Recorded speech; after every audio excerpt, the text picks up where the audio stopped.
everyone, welcome to another episode of Broken Meeple Culls. Yes, this is the one you really look forward to, isn't it? I do a video series for acquisitions and I do one for Culls, but let's face it, as much as you like to know what I've bought and added to my collection, you really want to know what I'm getting rid of, don't you? Admit it. You do, you want it. Yeah, you want it. Well, I got quite a few actually, because I haven't just culled 1, 2 or 3. I've got 1, 2, 3, 4, 5, 6, 7 games here that I'm culling for definite, and possibly an 8th. I'm going to try and make a decision by the end of this video. Yeah, that's how hard it is to decide. But basically I went through my collection and decided to do a quick speed run of games that I reckon I probably should cull. You know, get rid of them, you know, give them to new owners, let other people enjoy them because I've got new stuff in, I need to add it to there, or I'm just running out of space. As I say, everything's a one in, one out type thing unless I can squeeze it into a crevice somewhere.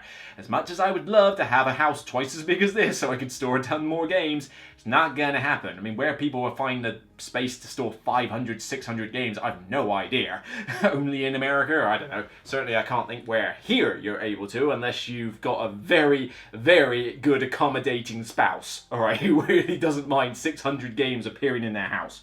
But anyway, on with the Culls. So first up we have Azul. You're a monster! As I mentioned in a recent Blitz review compendium that I did, I basically have Azul and Reef and Mandala stones now. I don't feel the need to keep 3 of them. I feel like Reef, Mandala and Azul are going for that same kind of market. That same style of like 2 to 4 player, very easy, lightweight gateway, abstract game. And I had to decide which of the 3 I like the least. And over the test of time, of what, how long have they lasted over multiple plays, Azul's the one that I think hasn't. Reef, I like the card play. It's super fast. I love the whole 3D like building of your Reef pieces and creating combos. I think that's really great. And Mandala, if you want to check out my thoughts on that, check out the Blitz Compendium review that I did and listen to my thoughts there, but they were positive. It's a good, solid abstract game, and thank you, Board and Dice, you sent me a lid replacement, so now I actually have one that isn't beaten up by FedEx, thank you very much. But Azul, I'm afraid, is getting very samey. It's good. It's a good abstract game, I do recommend it. But every game cafe's got it, so I want to play it. It's not difficult to find it. Why do I need to own it? But I don't like playing this with 4 players, because it's too, you can't influence all the other players. So it's like, you're just adding time for the sake of time. But even if it's with less players, I find myself doing the same thing every game with it. I don't really care if I get 5 of a single type or the columns. I'm trying to build across the rows fairly quickly, and at the end of the day you get the majority of points in the game by bundling the things together, like creating big blocks of tiles together. If you manage to do that, you'll do well. If you get any columns in that, generally you're getting them alongside other players anyway, or it's a small bonus, but honestly you're probably better off just building across the rows relatively quickly while keeping the bundles together so you can get points that way. Because that way you don't give the opponents that long to create columns and get 5 of a type, but also you're getting a lot of points for having them bundled up anyway. So I just don't find that my game plan changes much, and like I say, it's a cool little abstract game, but I don't need 3 of them, so Azul is the one that I've decided to give the cull. So we'll pop that over there. Alright, next up, Merv. You cut me deep, Shrek. You cut me real deep just now. Merv, Heart of the Silk Road. Again, a decent Euro game, okay? I've done a detailed review of this, you can check that out as well. And I like it, it's well produced, it looks cool, but if I'm going to pull this out over a lot of other heavy Euros I've got, I'm kind of strapped for choice. I've got a lot of heavy Euros I'd probably rather play. I mean, I gave this a 7, I think, overall, so it's not like I gave it a fundamentally high value.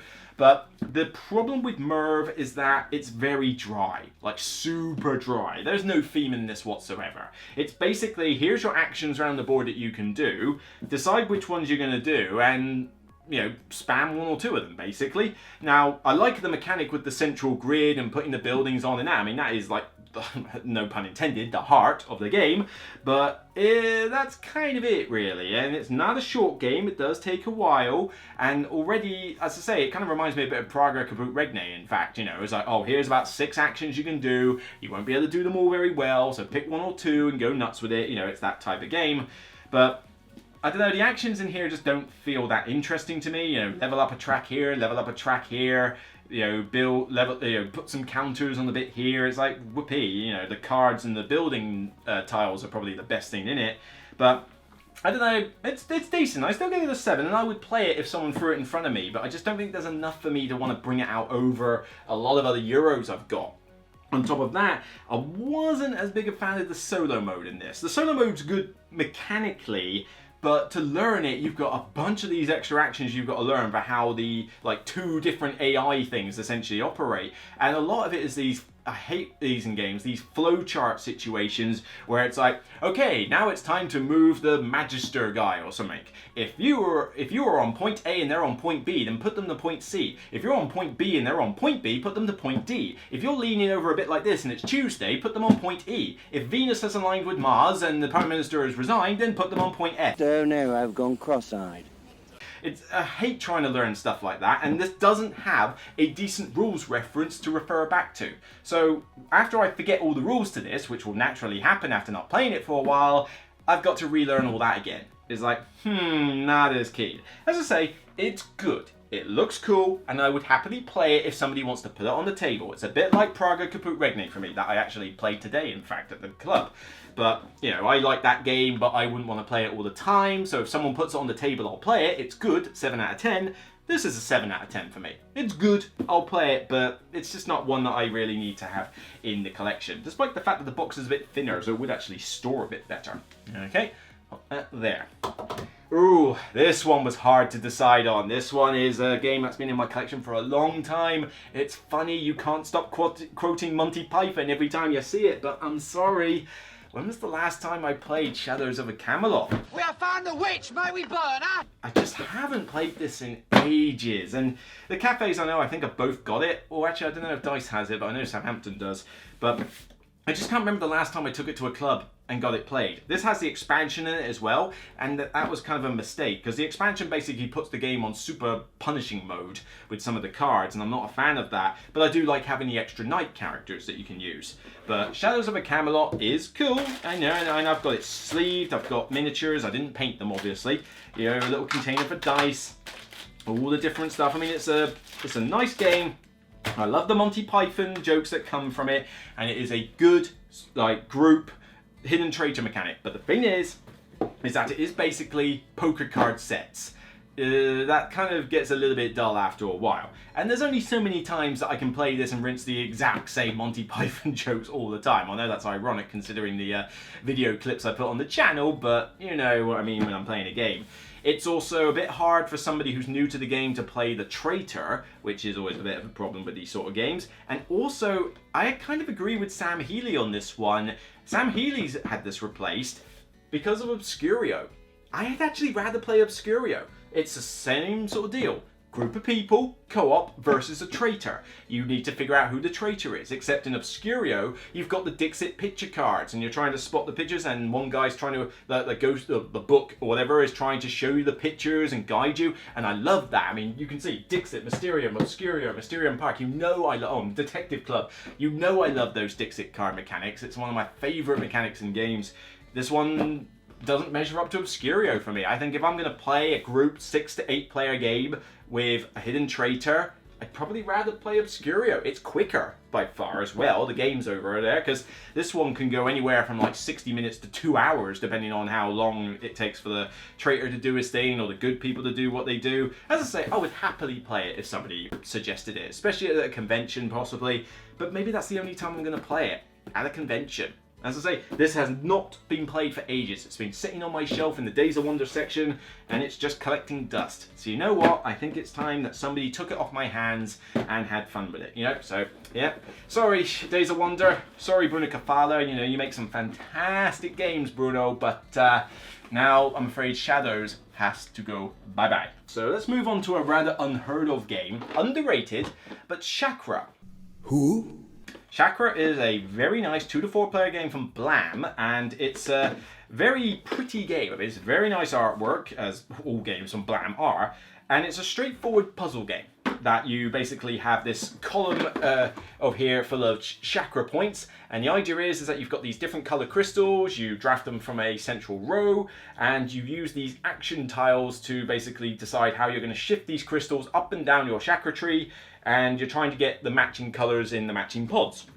So 3 green in the green, 3 yellow in the yellow. It's called harmonising your chakra. As I say, it's an abstract puzzle game. There's no real theme in this. It just is an excuse to make it look pretty, which it does. It takes about 30 to 60 minutes depending on the 2 to 4 player game. It's just very simple rules, and I do enjoy it, but I just haven't really brought it out that much. And with 4 players, the downtime can be a little high if people are APing over what they're going to do with their chakra.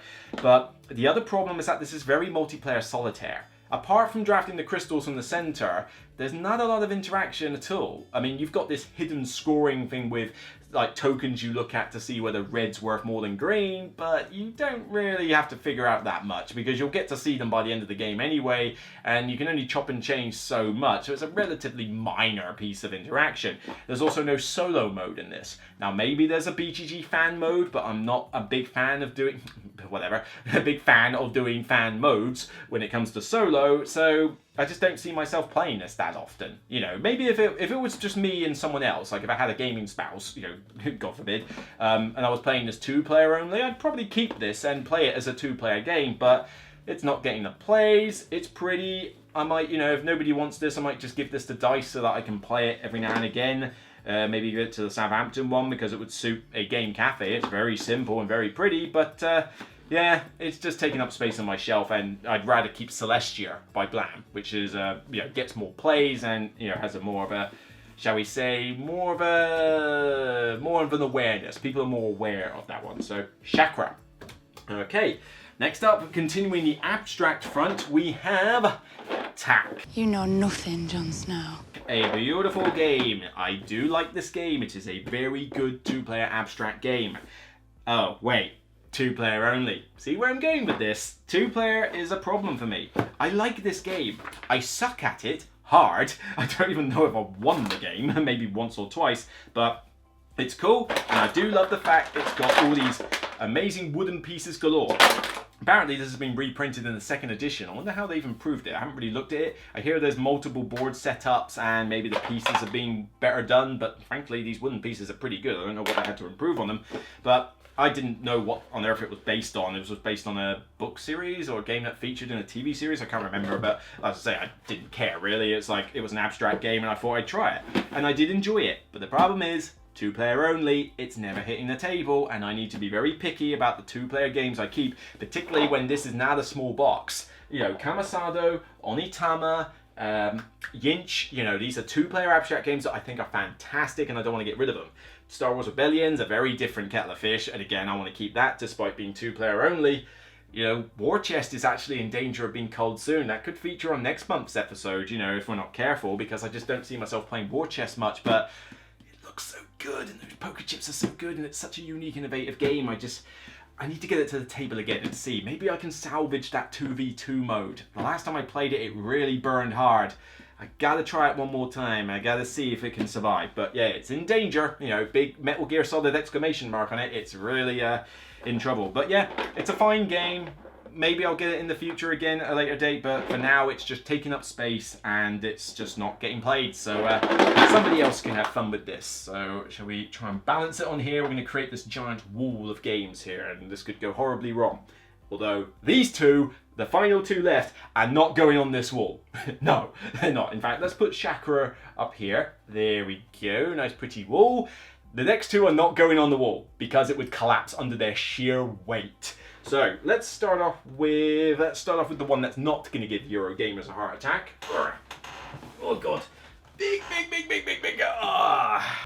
Damn! This was a decision I've been trying to make recently, and I have the other one here, Days of Wonder, Cleopatra and the Society of Architects. I had to make a decision. I backed this on Kickstarter, thinking it could replace the Days of Wonder version, even though that is a very tall order. You know, most people try to replace a Days of Wonder version and fail, but you know, this one I thought, come on, you could make this really good. It could have like the painted models and stuff like that, and this is the premium version with like the really nice looking models and that. But there's problems, there's big problems. They took out, they tweaked the corruption mode so that it doesn't auto-kill a player at the end of the game. That is so good, that's such a good amount of tension. And they made it just penalty points. Boo, wussies. They they changed the market so that you don't have half the market face down. That was another good bit of pressure luck as well. I like that. Why tweak that bit? That was good. There's no dice for the offering. That was another bit of tension, that you roll the dice and you're thinking, oh, we're going to end up with an offering soon. I don't know, but here it's taken out. The main mechanic that's changed that's good in this are the helpers that you can get at the start of a round. So you can enlist the aid of a helper, but it might get you corruption. For those who aren't aware of the game, it's basically a very lightweight game where you collect cards which have resources on them, you collect sets of them, and you spend them to build Cleopatras like pyramids and obelisks and sphinxes and stuff like that. And you know, they streamlined that point. You know, in the previous game, it cost different resources to buy each bit. Well, that made thematic sense, and it wasn't exactly hard. You had a player aid to help you. Here, they've streamlined it to the point that you just basically need, like, some of the same amount of card. So somehow you can build an obelisk out of wood. How does that work? You know, the theme has been abstracted even more than it was before. Now, granted, this looked great when you get it all set up. When you get it all set up is the operative phrase there, though, because it's not the quickest to set up from the Days of Wonder version, but it's not too bad. Here, though, oh my word, I don't want to be the one to set up this game. You've got to get the sleeve off, take everything out, which is in multiple layers, and then when you try to get it back in, you're trying to figure out where it all went, but you've got all these different tokens, you've got all the pieces, and it's like, oh my word, it's like setup for this version is a chore, you know, more so than even the original was. And with all that said, you know, the money that was spent on it and the amount of storage space it's taken up, I mean, this has to go on top of the shelf in there. You've seen it on some of my recent videos now. It's a big box. And I just had to make a decision. Do I prefer this to Days of Wonder version, or is this not enough of an improvement to make me not want to do the Days of Wonder version? It has to be the premium version. I'm sorry, this has to go to a different owner. I mean, it's in great nick, so it's certainly going to make its money back, I hope, but at the end of the day, this gives me better mechanics overall. It still looks nice, and I don't even have my models painted, but it still looks nice on the table. I mean, it's essentially a big toy, and the mechanics, I think, are just better in this. And look, it takes up no more space than a typical Ticket to Ride box, so it just fits nicely on the shelf in the Calyx. This doesn't. You know, this is insane. You know, I think this was a bit of a botch up, but oh yeah, did I mention the flimsy cards that you can bend like this, like crazy? It's like, come on, seriously? The core thing in this game and you messed that up? You know, there was some weird questionable design decisions made by Mojito Studios here, and it's a bit of a disappointment, in fact. I mean, I was looking forward to this being such a good deluxe version that I'd want to bring out so often, but I just don't want to bring this version out, really. For the money, I just can't see it being enough of an improvement over that one from the plays I've had of it to say, you know what, I'll keep this one. So I'm sorry, but Cleopatra and the Society of Architects, Days of Wonder did it great the first time. It's tricky to beat them, and Mojito, I'm afraid, failed. Ooh, big bucks over there.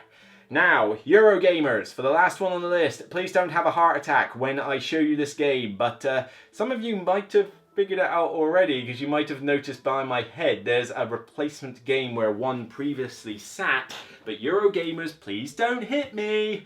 On Mars is getting cold. You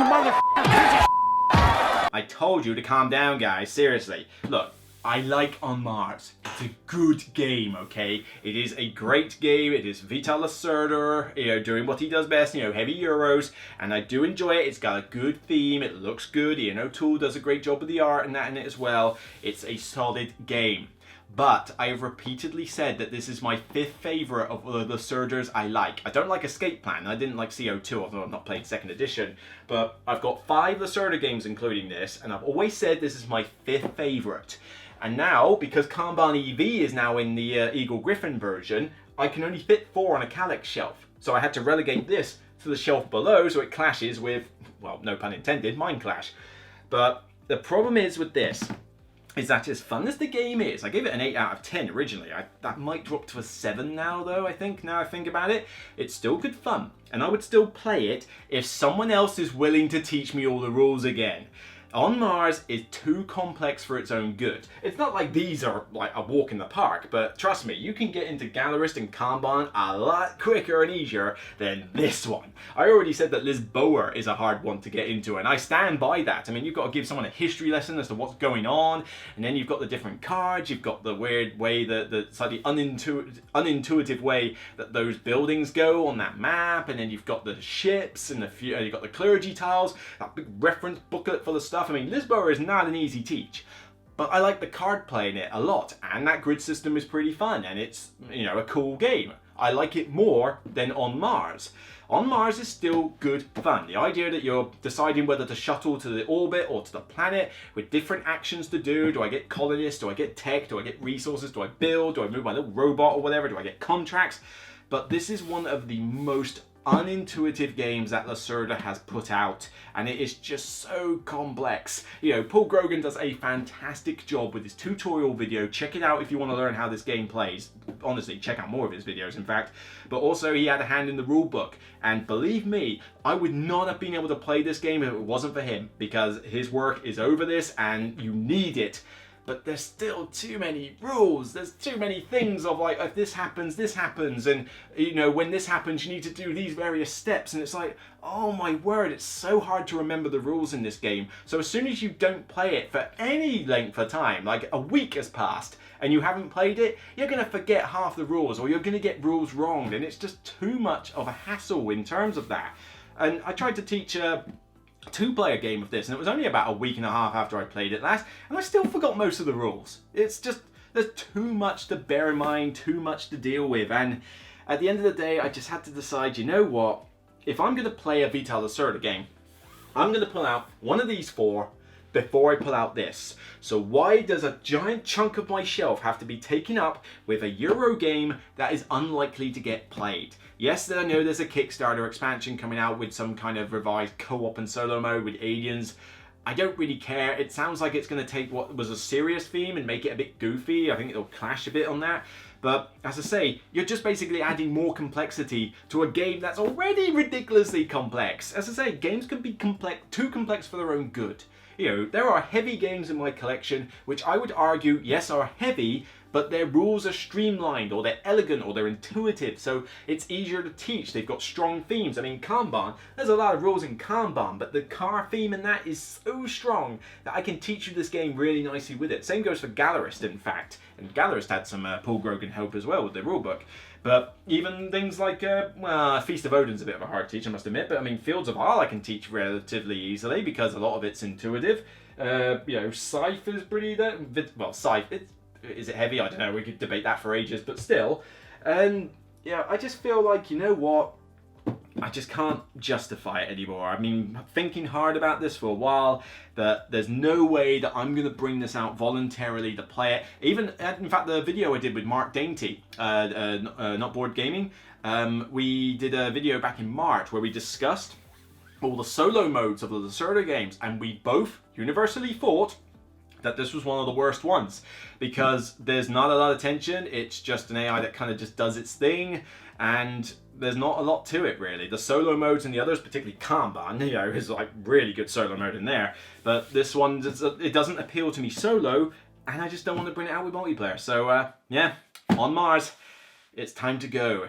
We're not done yet though, because there's one other game I said I was going to have to make a decision with at the start of this video, and we're going to move On Mars out of the way for a minute. I have to decide now, live on this video, am I going to keep this game or not? I've been umming and ahhing over this. I don't know if I should, but it's time to decide. Is Fields making the Cull?